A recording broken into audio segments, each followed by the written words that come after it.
Hello students, welcome to দেবসার্স lecture. তোমাদের mobile স্ক্রিনে যে বইটি দেখতে পাচ্ছ এই বইটি হলো ক্লাস 10-এর সায়েন্স।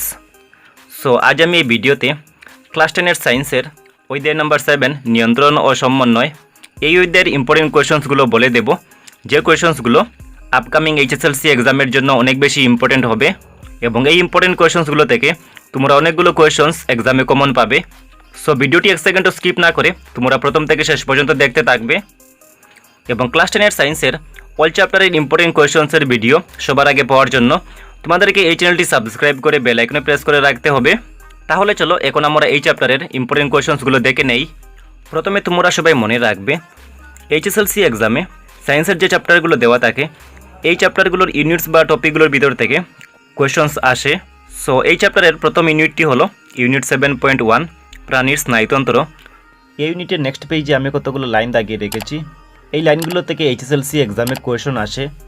এখানে দেখো লেখা আছে, এই রাসায়নিক দ্রব্যগুলো দুটি কাছাকাছি থাকা স্নায়ুকোষের মধ্যবর্তী ক্ষুদ্র ফাঁক বা সাইনাপাস পার হয় এবং পরবর্তী স্নায়ুকোষের ডেনড্রাইটে আবার বৈদ্যুতিক প্রবাহ সৃষ্টি করে।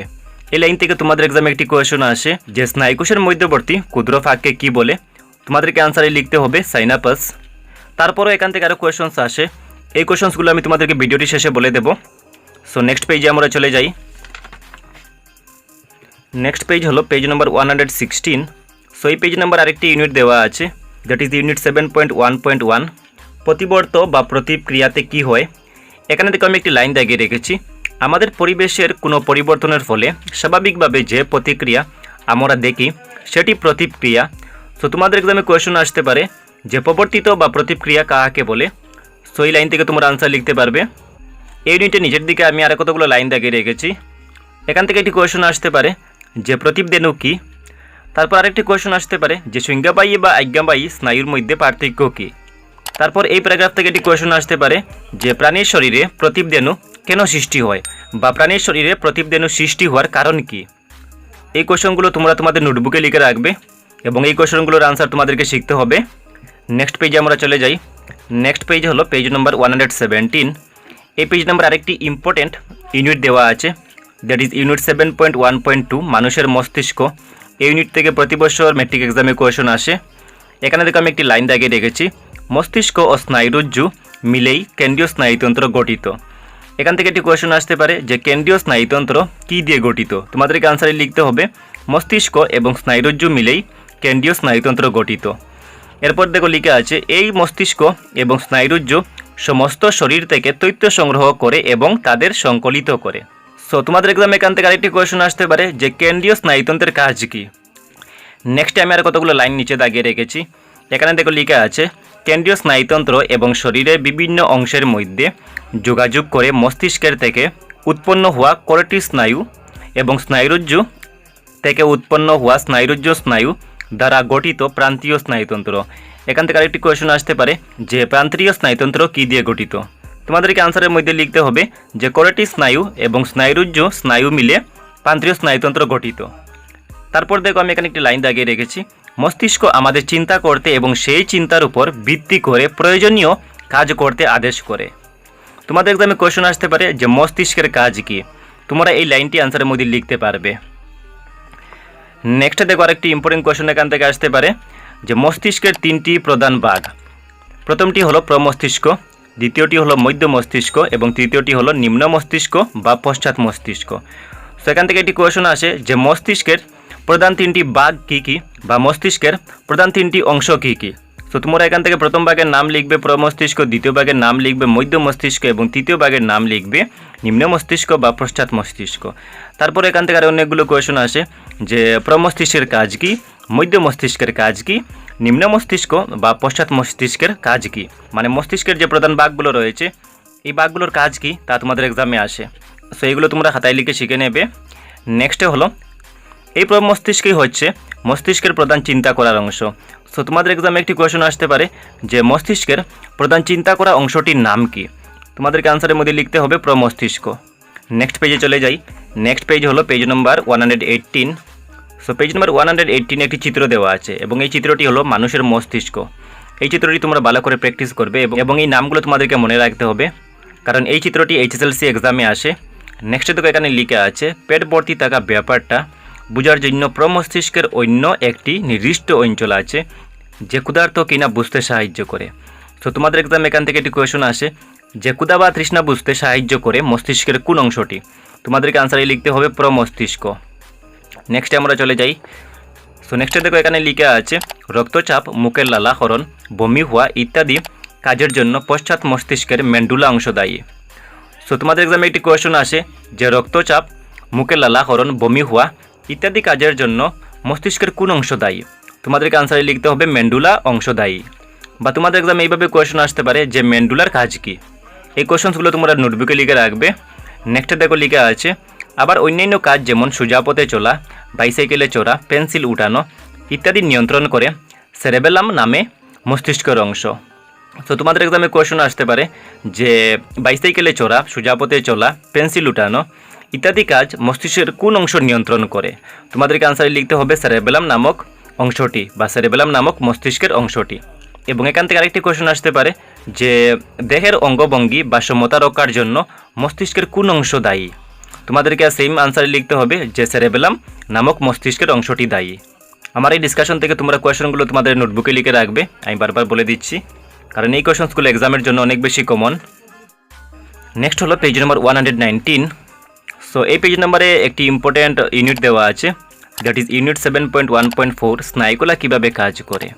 এখান থেকে ম্যাট্রিক এক্সামে কোয়েশন এসেছিল যে পেশি কোষ কীভাবে নড়াচড়া করে। তারপর আরেকটি কোয়েশন এসেছিল যে পেশি কোষ কীভাবে তাদের আকার পরিবর্তন করে। এই কোয়েশন দুটির আনসার তোমাদেরকে শিখতে হবে। এবং নেক্সটে হলো প্রশ্নাবলী। প্রশ্নাবলী থেকে তোমাদেরকে কোয়েশন শিখতে হবে। প্রথম কোয়েশনে দেওয়া আছে প্রতিক্রিয়া এবং হাঁটার মধ্যে পার্থক্য কী? এই কোয়েশনটি ইম্পর্টেন্ট আছে।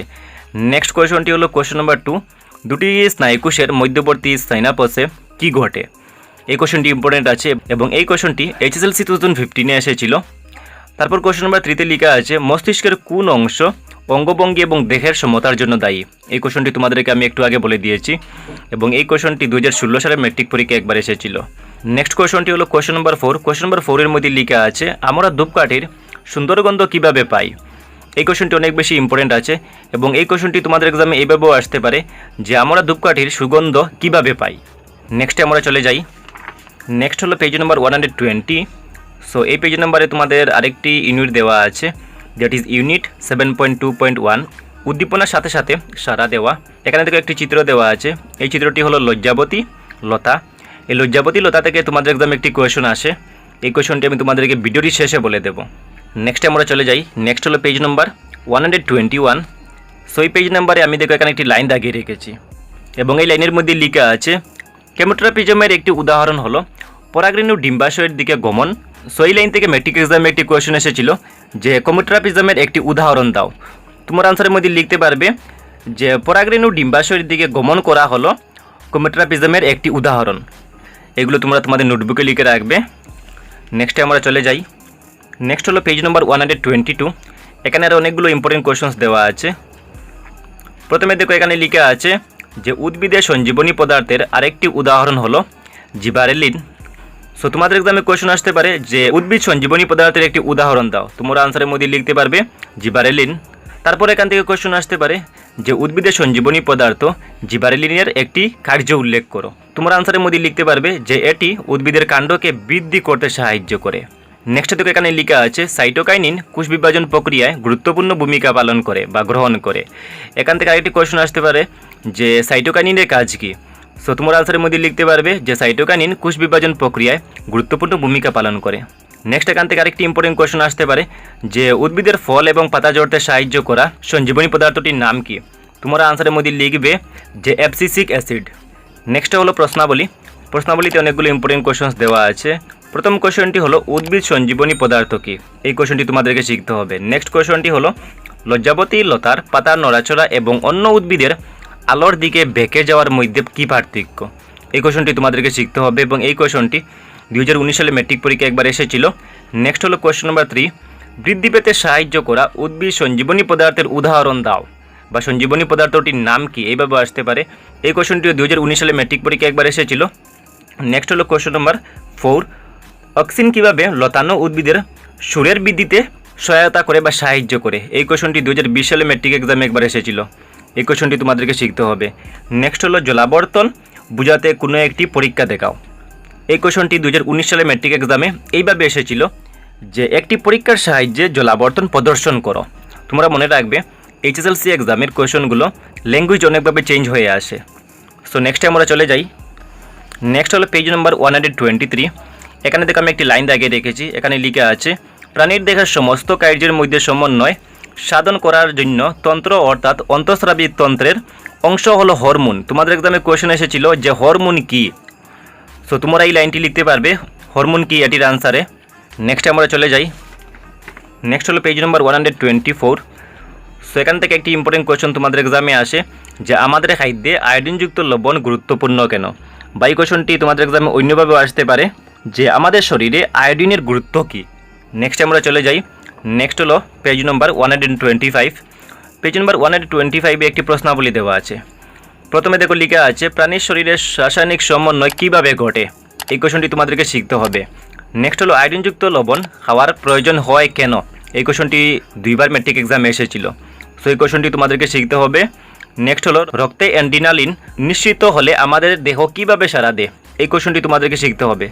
তারপরে এখানে মোস্ট ইম্পর্টেন্ট কোশ্চেনটি হলো কোশ্চেন নম্বর 4, ডায়াবেটিস রোগীকে ইনসুলিন ইঞ্জেকশন দেওয়া হয় কেন। এই কোশ্চেনটি অনেক বেশি ইম্পর্টেন্ট। নেক্সটে আমরা চলে এলাম এই চ্যাপ্টারের অনুশীলনীতে। অনুশীলনীতে প্রথমে দেখবে কয়েকটি MCQ দেওয়া আছে।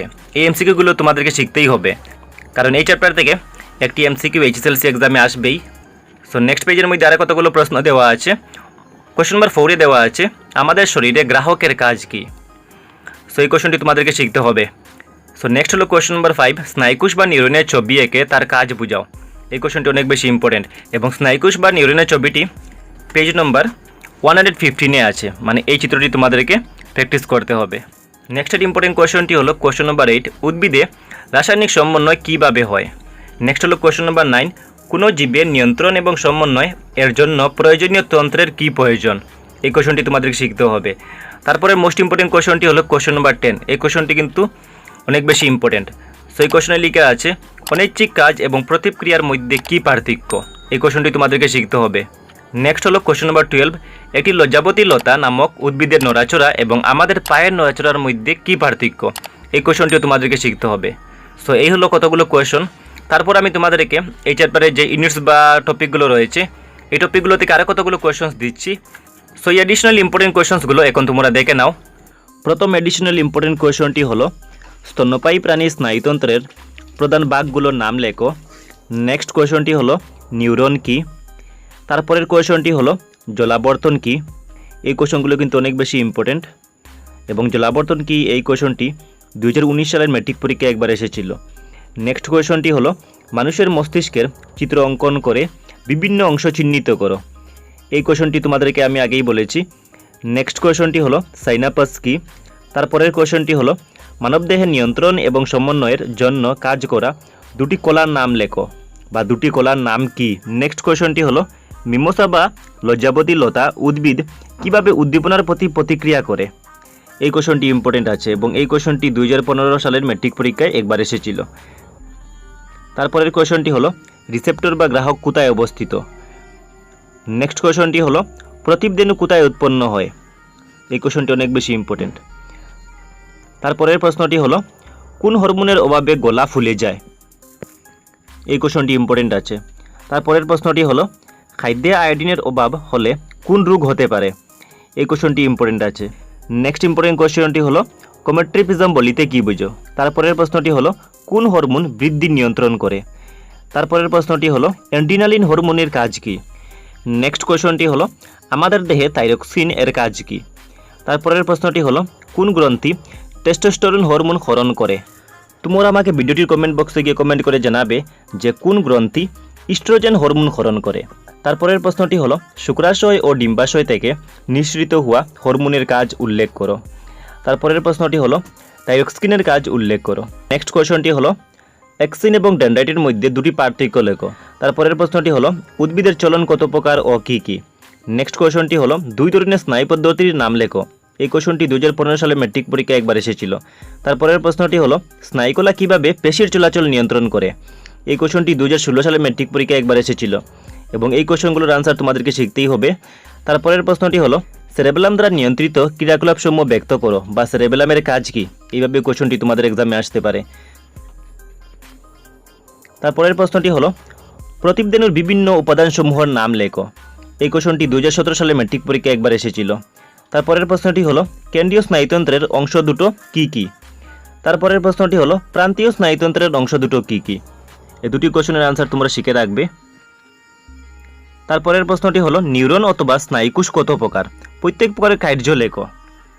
তারপরের প্রশ্নটি হলো অ্যাক্সিন কি। এই কোশ্চেনটি 2020 সালে ম্যাট্রিক পরীক্ষায় 1 মার্কের জন্য এসেছিল। তারপরের প্রশ্নটি হলো ডেনড্রাইট কি। নেক্সট প্রশ্নটি হলো অক্সিনের দুটি কাজ লেখো।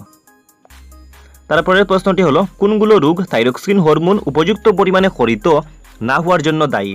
এই প্রশ্নটি ইম্পর্টেন্ট আছে এবং এই কোশ্চেনটি 2020 সালে ম্যাট্রিক পরীক্ষায় একবার এসেছিল। তারপরের প্রশ্নটি হলো সংজ্ঞাবাহী স্নায়ুকোষ বা স্নায়ুতন্ত্র এবং আজ্ঞাবাহী স্নায়ুকোষ বা স্নায়ুতন্ত্রের মধ্যে দুটি পার্থক্য লেখো।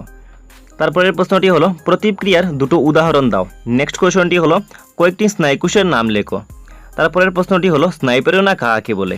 এই কোশ্চেনগুলোর আনসার তোমাদেরকে শিখতেই হবে, কারণ এই কোশ্চেনগুলো HSLC এক্সামের জন্য অনেক বেশি কমন কোয়েশ্চন। সো তোমরা ভিডিওটিতে লাইক করবে এবং এই ভিডিওটি তোমরা তোমাদের বন্ধুদের সঙ্গে যত পারে শেয়ার করবে এবং নেক্সট ভিডিওতে আমি অন্য চ্যাপ্টারের ইম্পর্টেন্ট কোশ্চেনগুলো তোমাদেরকে বলে দেবো। যদি এই চ্যানেলে নতুন হয়ে থাকো চ্যানেলটি সাবস্ক্রাইব করে বেল আইকনে প্রেস করে রাখবে এইরকম ভিডিও নোটিফিকেশন সবার আগে পাওয়ার জন্য। তো থ্যাঙ্কস ফর ওয়াচিং, বাই।